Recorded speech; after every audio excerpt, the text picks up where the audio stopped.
As I speak here today, President Obama and his administration are engaged in negotiations to prevent Iran from building a nuclear weapon. This negotiation is unprecedented and very critical to our country and the world. The stakes really couldn't be higher. We as leaders should do everything we can to help these negotiations succeed. When it comes to preventing Iran from obtaining a nuclear bomb, we should put partisanship way to one side. Sadly, though, the judgment of my Republican colleagues seems to be clouded by their abhorrence of President Obama. Today, Republican senators actually sent a letter to the Iranian leadership aimed at sabotaging these negotiations. Let's be very clear. Republicans are undermining our commander-in-chief while empowering the Ayatollahs. Just last week, President Benjamin Netanyahu was here in the Capitol decrying the evil intent of Iranian leadership.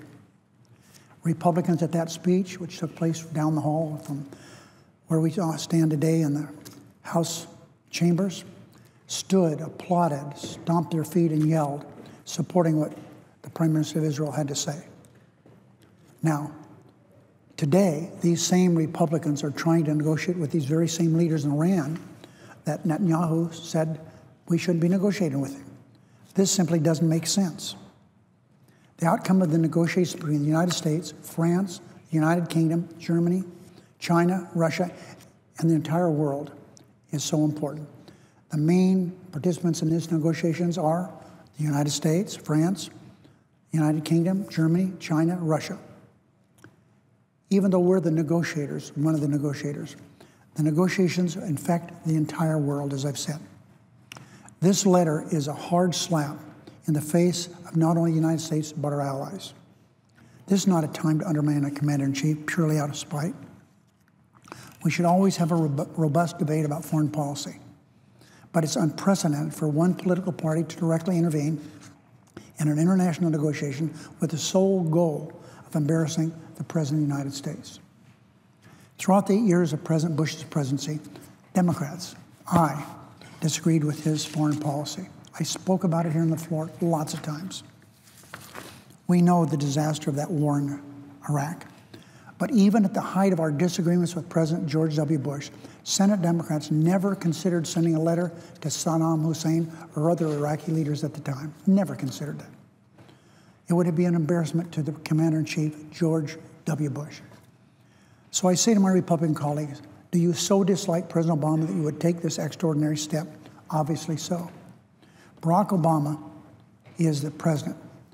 This is an extraordinary step. And why it was taken, I really don't understand other than the dislike of the president.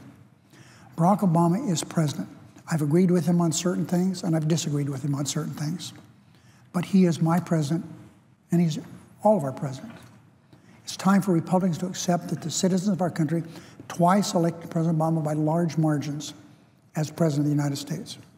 Obviously, Republicans don't know how to do anything other than attempt these seemingly juvenile political attacks against the president. Congressional Republicans don't know how to get things done. They don't know how to govern. And if you don't believe what I just said, look at the press today. Read a newspaper. Look at the news. The pundits all agree that the Republicans are a state of disarray here in the Congress of the United States.